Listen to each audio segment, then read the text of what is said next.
I dream a lot about the day that my family will arrive here in Victoria. And I just dream about showing them around, about this place that became my home. Looking back to that moment, I could not bear the fear in my mom's eyes. The sponsors are gonna be playing a big part in supporting my family after they arrive to Canada, to give them a sense of home and community. So I went to a meeting with Tam and the sponsors at the Intercultural Society, and when I learned the amount of money that needed to be raised to bring his mom and his two sisters here, I was shocked. I was shocked, upset, thinking, why does it have to be so much? We have formed a sponsorship group of 12 amazing individuals and supporters who reside here in Victoria on the island. And we work with ICA, who's a sponsorship agreement holder. They work in coordination with the Canadian government. And these organizations are giving number of seats every year to sponsor refugees. We're so lucky to get a seat finally after 5 years.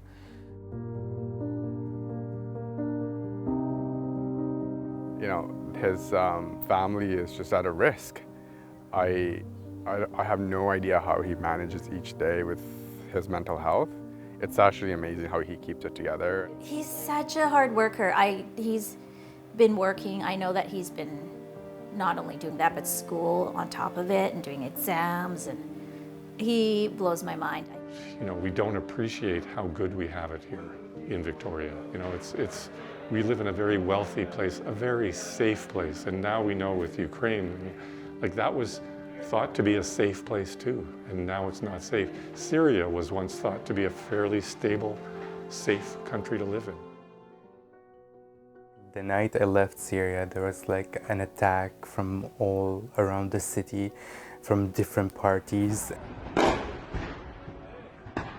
And I wasn't sure if I would make it, you know, out of there alive or not. Around that time, like it was really harsh. We had over like 40 missile attack on the city within like 2 weeks. So it was really bad.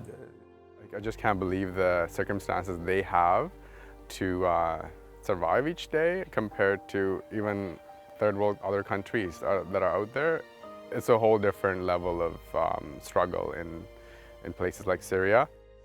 We met on Zoom last week, I think, with his two sisters and his mother, and they are really beautiful people, and they live in appalling conditions right now in Lebanon. They're illegal refugees, they're not allowed to work, they can barely put food on the table, they get by on what Tam can send them in terms of money.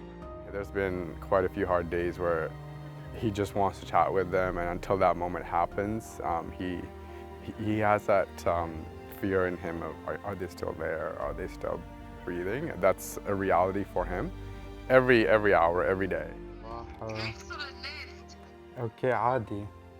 كيفكم صباحو؟ تمام، صباح الخير. صباح الخير. هاي يا مامي. كيفك يا قلبي؟ نشتغلكم كيفكم انتو؟ ماما. هاي ماما كيفك؟ كيفك حبيبي؟ So we were just on our way to the souk. Like I had that feeling in my gut that don't go using that road. I felt like strongly that we should use a different route to get there. And I was telling my mom, like we're almost arguing in the street, like, no, I don't want to go there, let's take the other one. So I insisted. Not even a minute later, just hear a high pitch bombing.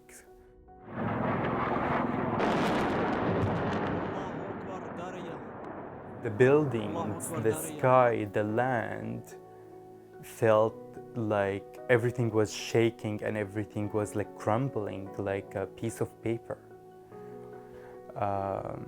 and people were screaming, blood everywhere. It was really scary. Didn't know if my sisters were home. We didn't know if they are still alive or not. And then we're running and back to our house to see what happened, like if my sisters are okay or not. And the minutes felt like ages. We slept like 5.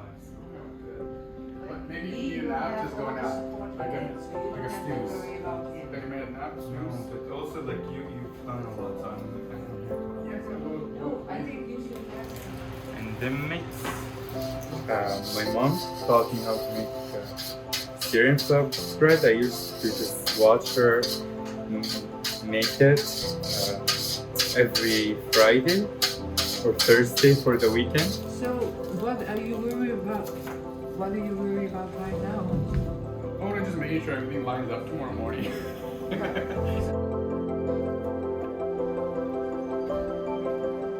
Like the GoFundMe page, that's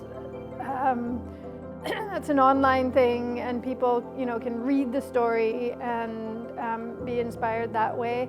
But it's to put just the work of making the food and making the scarves and doing the art and people coming together and giving in this more concrete and creative way. Are you excited for today? Yes. It's finally happening. Been lots of planning and lots of preparation and just getting stuff done and lots of amazing friends and people helping. So I'm actually very excited. Not nervous at all, I would say. I'm just looking forward to just share my story with everyone.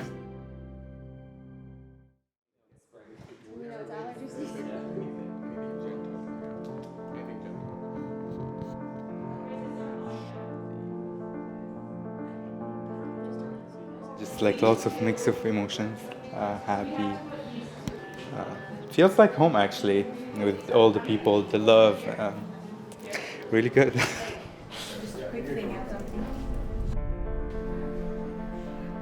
All 3 of my daughters will be here today at one point or another, either as artists or organizers, and we all live in the same city, and I see them frequently, and I just can't imagine being separated from my family as Tam is from his. So. Yeah, I'm just working on Just like a couple of them big, right?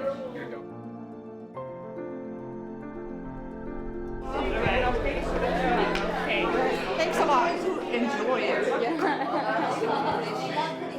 Who's never experienced any of these conflicts, how fortunate I am, and if there's some way I can help, it's nice to do so. I knew it that home was no longer home. Maybe you can introduce you to one of our amazing artists, Alla, from Ukraine. I have 3 pieces that I donated. One called Lights of Hope. I have my whole entire family in Ukraine right now, and we lost 2 family members already, and being involved in Tam's fundraising, it takes, like when you feel terrible, you need to focus on helping someone else. So your own pain will be less, right? So that's what I'm doing. If I were in her situation and my son was across the world, I would be feeling, I think what she said, really concerned that he has people around him that would help him out. And that's what she said, like when we saw it, we talked to her on the video, and she was just so happy to see all the good energy that was around him. شعور صعب بينحكى حكي هذا الشعور انه ام وبناتها وعندها ابن وحيد يعني هو حياتها اللي إني أنا بدي أكون جنب ابني، هي عم بحلم فيها بشوفها بمنامي. Well, هو something I really like that my mom wrote me, and it just like always was always and like still stuck in my mind to this day. And she's the first page in this book is my mom. Yeah, and I always, for some reason, whatever my mom's write, I always write myself here, like in Arabic, of course, that I hope my mom lives forever and ever. My loved mom. Like always, like, and I sign it. It's like here. So that's my mom, and then here I did a heart with, yeah.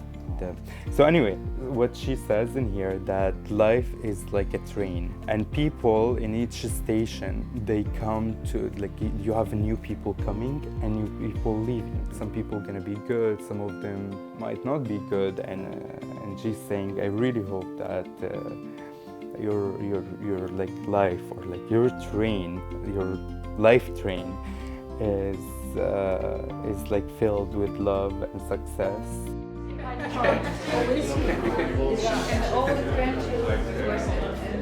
Sold out. Yeah, sold out. God. And you know, I always think, like, especially with food, is like, food is love.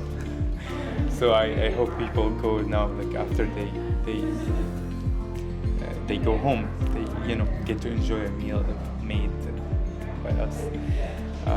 And it was lots of learning, you know, like a good start, more to come. I think we all did amazing teamwork. I booked off 2 of my shifts from the hospital so I can be here. But yeah, we all sacrificed time, but it's worth it. We're trying to do something beautiful and amazing, all in good hope and faith for Tam's mom and 2 sisters. And it'll be incredible once it all falls through and they're here safely. They're awesome. Like, sort of like, they're more inspiring than I even expected. Like, they're so bright and hopeful and laughing and smiling and just really enchanting people. And it made me think, oh my goodness, what is, especially as sisters, what are they going to do when they get here? I think they're going to just really do awesome things and really contribute here. So I look forward to meeting them. We just saw my sisters. They had minor injuries, but we're like crying, all of us, and we held each other and just like grabbed into them. Like it felt like we've lost them, and then we've got them back. That day I will never forget. Yeah, I will never forget that day.